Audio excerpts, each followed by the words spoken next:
One of the things we must achieve with our oil wealth is that interconnectivity that will promote food security, that will minimize the logistic element on food. If you look at the farm gate price in Guazo, in Kano, and the price in Lagos market is the cost of transportation.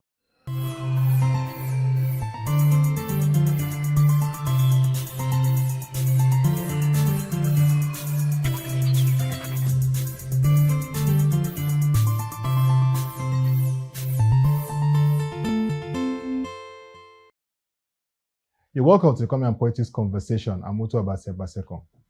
This edition will be discussing Nigeria's policy approach review to achieving food security. Joining me for this conversation is Dr. Bolade Agbola. He is an agri-finance expert, retired banker, and also the CEO of LAM Agroconsult. It's great to have you, Dr. Bolade. Thank you very much. We had this last year, yes, and it was quite interesting, the insights that we got from you. You emphasized the need for government to speed up in infrastructure and also financing. That's still the burning issue in the agri sector today. But let's begin with a review of policies. We've seen several initiatives under this current administration to stimulate food production domestically that will lead to food security. We saw a state of emergency declared on food security. We also saw efforts to put zero duties on some selected food items like rice, sorghum, millet, beans, amongst others.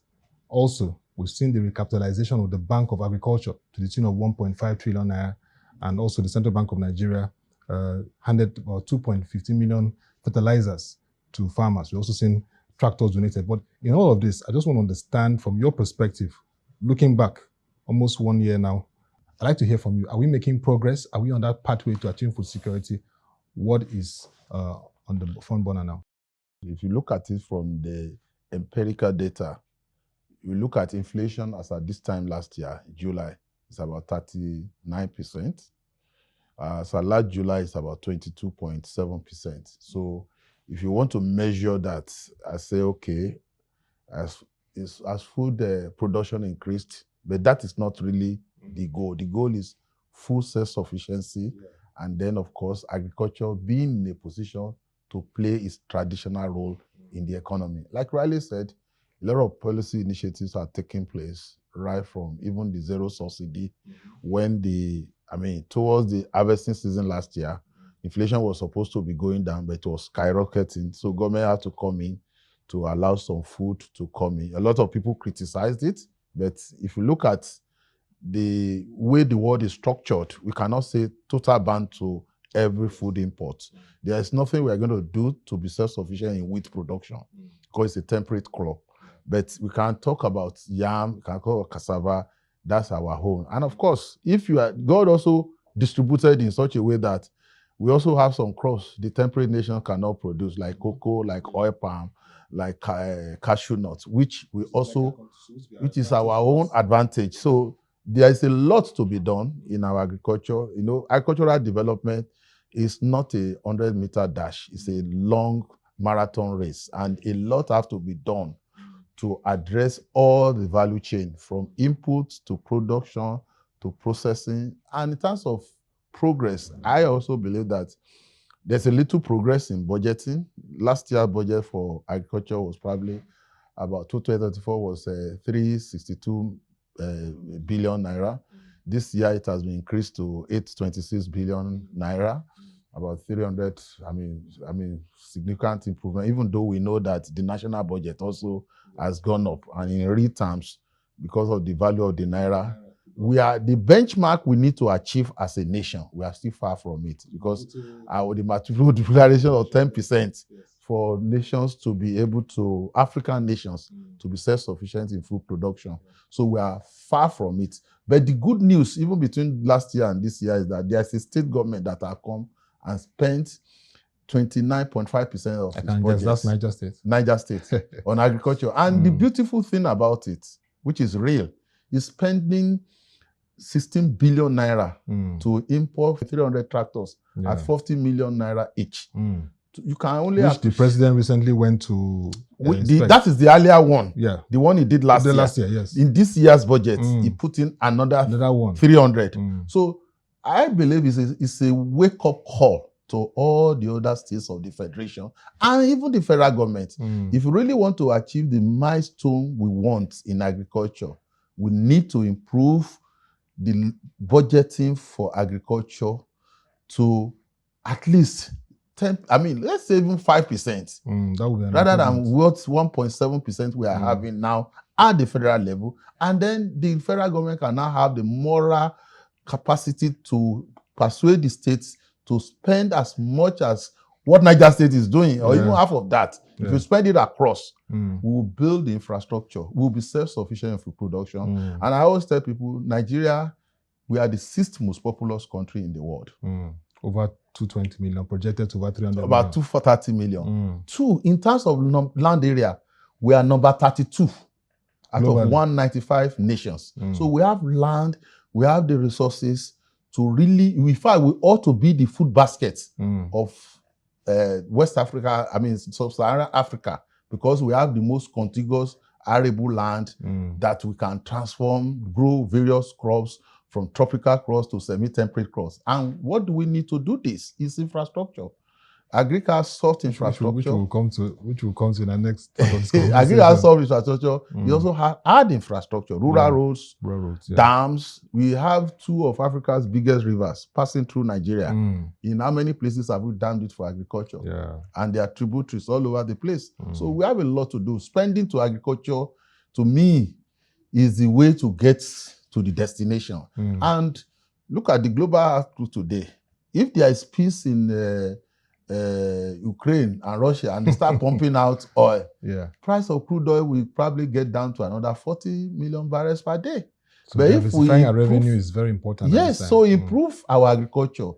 We develop our capacity to produce the 3 crops, the foreign exchange we need, cocoa, cashew, oil palm. They can generate it. I like those 3. Because we are very competitive advantage there. Yes. No other part of the world can do as much as we do. And we have the land to do it. But we are not putting resources, capital. You see, it is when government lead. Capital injection. By providing the infrastructure and de-risking that sector, that private sector will come in. Of course, one basic thing the government has done, which is good for the nation, is to remove rents in foreign exchange markets, rent in fuel value chain, fuel subsidy and all the rest. Subsidy so it now makes investment opportunity even. So you are not saying, because it's oil and gas, it was its FS. People are now asking for investment in agriculture because that is our strength. You talked about the infrastructure, and the representative of the Minister of Agriculture and Food Security at the recent Agri-Expo Summit emphasized, he said, if we can achieve road, rail, ports, and even storage facility infrastructure linking with all the value chain, then we have a bold step to achieving a non-oil export economy and agri productivity. When you look at between last year and now, have you seen progress in linking the infrastructure that will enable our agricultural productivity that gives us that pathway to self-sufficiency in food production? Well, I agree with you. Looking at it, there is what we call the Lekaji routes in Nigeria, which where 60% of the domestic trade pass through. That is Lagos, Kano, Jibia. That is where, so many studies have shown, Lekaji route, that if we have efficiency on that route, and what is the efficiency we need that? We have done Lagos-Ibadan standard gauge route. Last week, cement was moved from Papalanto to Ibadan. Bulk movement. It has implication on pricing. If we are able to, and I'm happy there's a lot of progress on, I've traveled on that road, the Kano-Kaduna, the Kaduna-Kano rail is also in progress, is going on. So what Nigeria needs now is a Ibadan to link with either Kaduna or Abuja, so that we can have a rail corridor that transverse the longest median of Nigeria. And then we can create the efficiency. When Kenya built the rail from Mombasa port to the state capital, Yes, Nairobi, it covered 2/3 of the country. Wow. In 3 years, they broke even. Mm. In 3 years, GDP rose by extra 2%. They're doing well exporting. And then in inflation dropped by 1.5%. Sorry, GDP dropped by 1.5%. Inflation dropped by 2%. So if we have a rail route that goes from Lagos to Kano to Jibia in Niger, and then massively the government has also changed the Lagos, Aba, Port Harcourt, Maiduguri Road to standard gauge rail. So if we are able to interconnect the nation, I mean, I was so delighted. It was narrow gauge then, which was very, very, I mean, unfortunately, I don't know what could have informed that.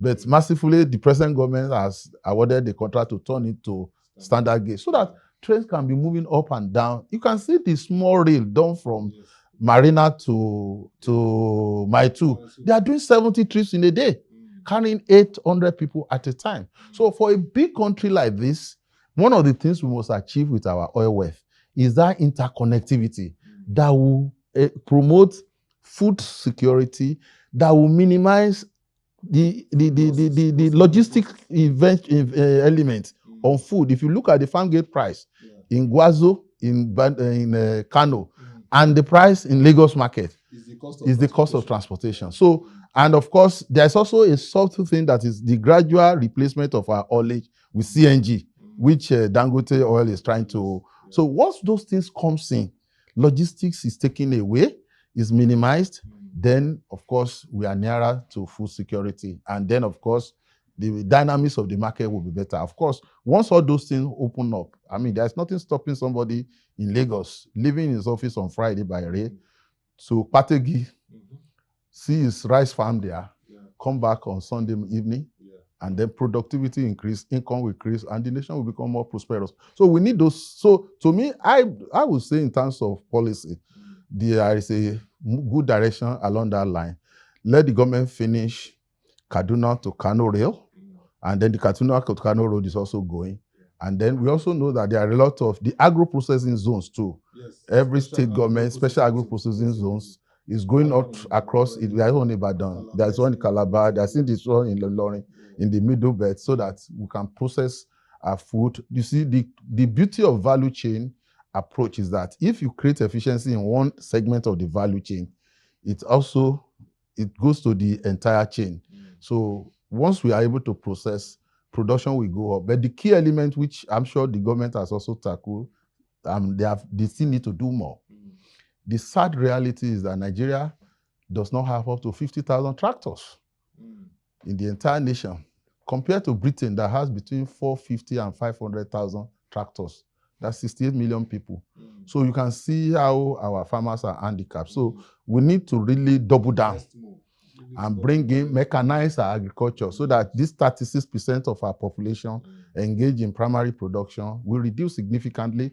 Then there will be the machines will replace labor, automation will replace labor, productivity will increase, income will increase, and then, of course, we'll be able to achieve our goal of self-sufficiency in food production and even allow agri to play its traditional role for exports, generation, foreign exchange earnings, and all the rest. So a lot of things needs to be done, but honestly, we have to accelerate the process, start with good funding. Then we can also talk of soft infrastructure, extension services. We don't have it. I was speaking to a big farmer.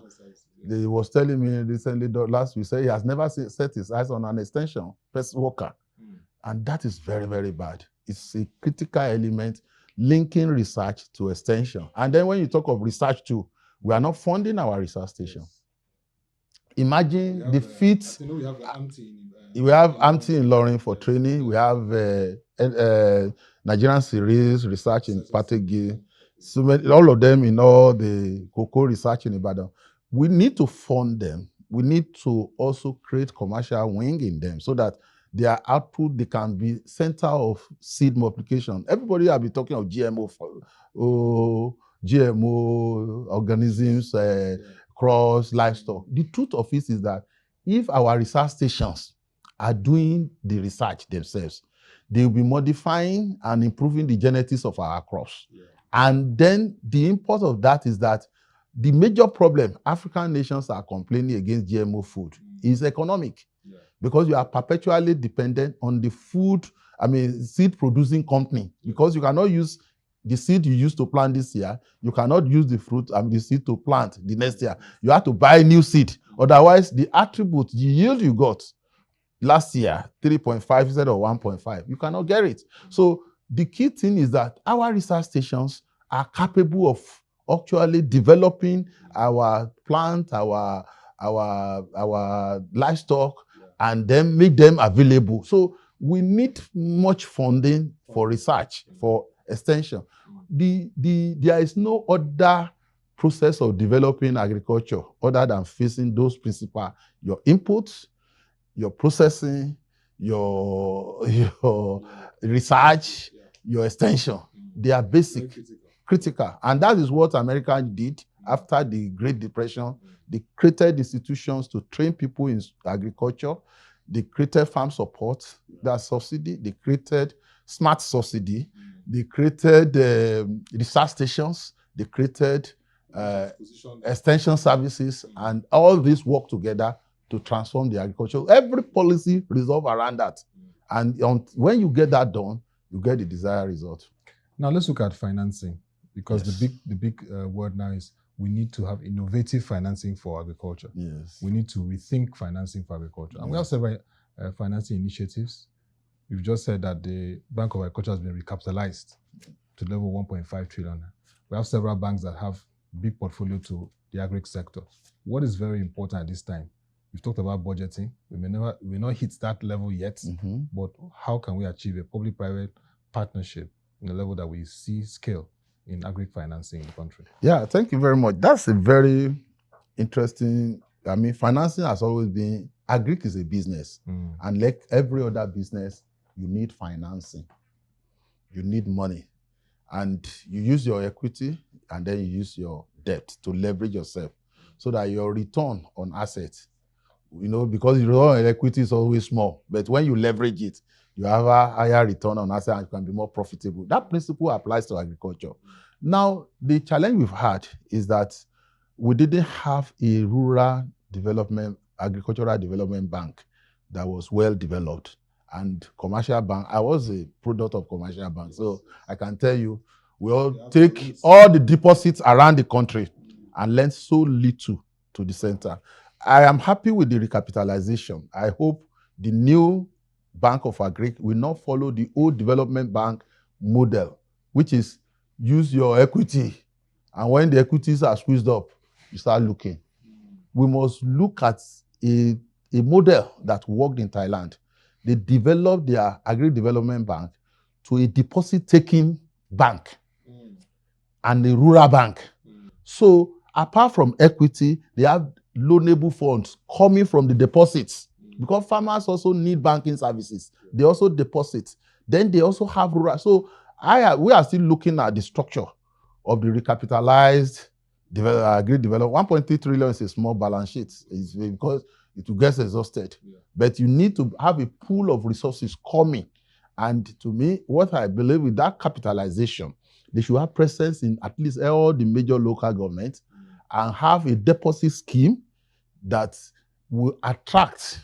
In fact, they will be competitive to the regular commercial banks that take their savings, that take their current account balances and give them nothing and take it away from them, being a big balance sheet.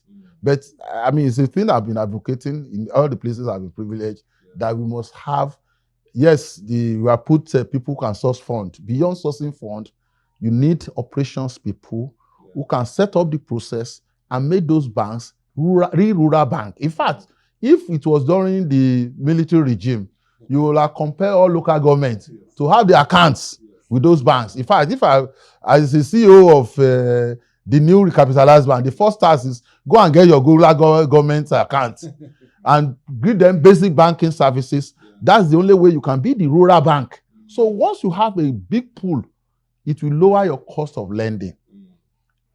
And then when you lower your cost of lending, you can meet the need of the farmers. And because what will happen today, Bank of Agriculture Industry is facing the processing. Bank of Agriculture should face the production.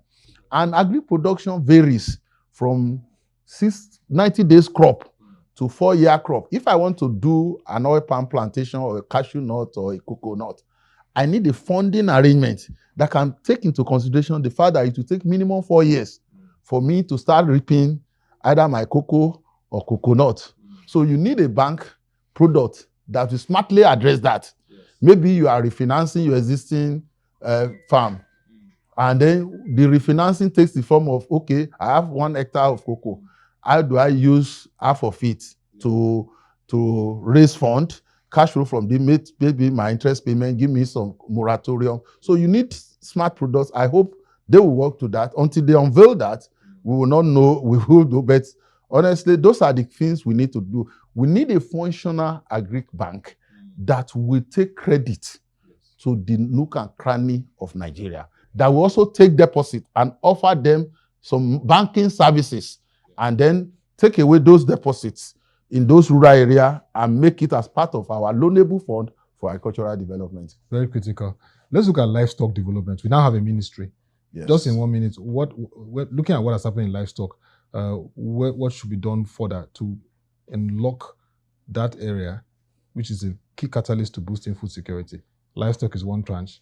Agricultural production is also there. You see, livestock is also very capital-intensive business. And the one that has been a problem to us is the issue of farmer headers crisis. Yes, so I believe one of the principal motives of having the Ministry of Livestock is to focus on our livestock production and then retooling it such that there can be symbiotic, positive relationship between farmers and livestock breeders. Yes. You know, incidentally, the output of the farmer is the fruits, and the waste of it is the input of the cattle. And there must be a way they can live together. I believe that the livestock ministry, apart from creating ranches, it is now time we should be able to tag our livestock.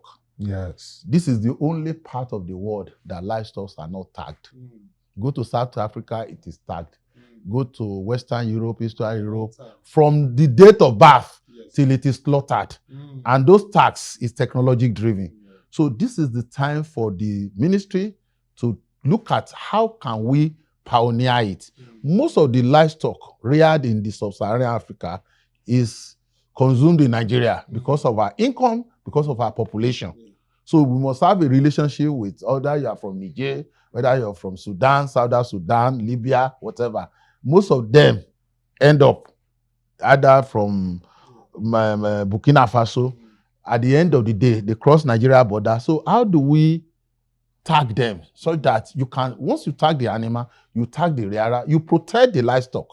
You also protect the owner because they are also victim of cattle roasting. When you are talking of insecurity, it's for 2 dimensions. There is the violence visited on cattle rearer, who cattle are roasted with trailers and they carry them across the border and then bring them back. But if it is tagged, it will have been possible. So because you can't even take it out because they will check the tag. So it has a security. I think this is the time the ministry should come out with a program that all animals in the country can be tagged. And then we now can trace them from birth to the slaughter room. A very interesting thing that happened, one of the innovative IT program was Alibaba. There's a product they did. They link the cattle rearer to the cattle seller, that is processor. You know, you can't sell cattle piecemeal. So the cattle that is linked to processor to IT, if you need working capital to feed, they give it to him. So knowing when he's selling it, it is tagged, and then you can now recover their cost. It's also a way of financing. If the cattle are tagged, they can link to slaughterers in Lagos, who can give them even credit. Knowing that when it is going to be slaughtered, it is coming here, it's not going to anywhere. So we need to allow science, technology to solve some of this problem, this farmer headers crisis. We need ranches, we need public pastures where cattle can feed. We need to upgrade because that will also help the quality and then the fattening process, we shorten it. Instead of just foraging on anything around. Yeah. So they also need a lot of extension education Mm-hmm. and for our nomadic farmer. Of Yeah. course, once the transport system works, the idea of carrying cattle from Maiduguri to Lagos will stop. Also survives. So everything has to work together. In the words of the Niger State governor, stop all those movements for him will stop. Yeah. Very important. Yes. So I think we should get there. It's Definitely. a long way, but Definitely. we need most of these agri projects, they are long-term.